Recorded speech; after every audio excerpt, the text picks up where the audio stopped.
Now, when we reach rock bottom, very often we turn to the wrong people for advice, and we don't have the discernment. Discernment's a big thing in life. You need to work on discernment, and we don't turn to the right people, and we don't turn to God, because the you can't see God except that really He's visible in just about everything good that happens in the world. And the whole point about it is that when you turn to God, you get a peace. If you really turn to God, peace enters you. Whatever may be going wrong, whatever sadness or problem may come upon you, when you turn to God, you have a peace. Now, I can't define peace for you because it means different things to different people.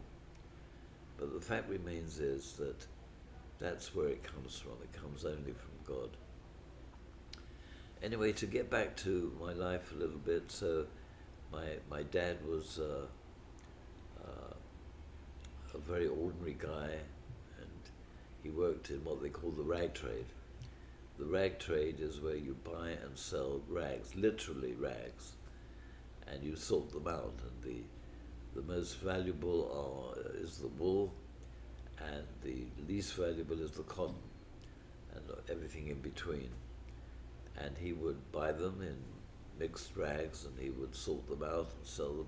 That's how he made his living, and that's how, this was his dream and my mum's dream, how they were able to afford to send me to college.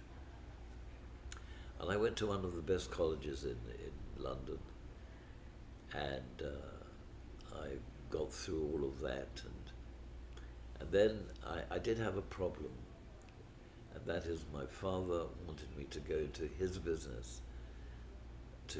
There was I educated, and he felt that with me in the business he'd be able to do a lot better than he was doing, because it was a battle. As most of you know, business can be a battle from day until night and from night until day, and it never seems to stop. It never seems to get to the point where you have to understand why you're doing something wrong or why you should change something. And that's something else, and I've done this in my life.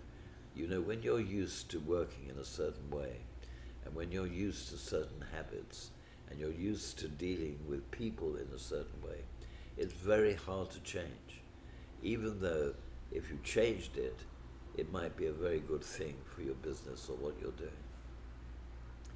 You know, when I think back on it, and I have to admit this to you, I don't think I ever really learned anything from the outside, because everything was inside of me. I was educated. I was brilliantly successful. The newspapers talked about me. They called me Midas, because everything I touched seemed to turn to gold.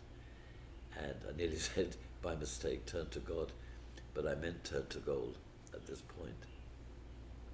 And the result was that I became very vain and very full of myself, and I quite often neglected my wife, and we had an incident about that. Maybe if we have time I'll talk about it one day. And it nearly destroyed my marriage, because I was just so completely consumed with making money, completely consumed with buying companies and selling companies, and I did it very well. Where did I get the ability from? My dad was uneducated and came from Russia, and my mother came from Poland, and I don't know where I got it from. There was something inside of me that made me think, and I repeat the word think, that I was better than most people around me and more successful. And however successful I got, that's how much more successful I wanted to be. So this is one of the lessons that many years later, after a lot of grief and a lot of sorrow, I learned about life.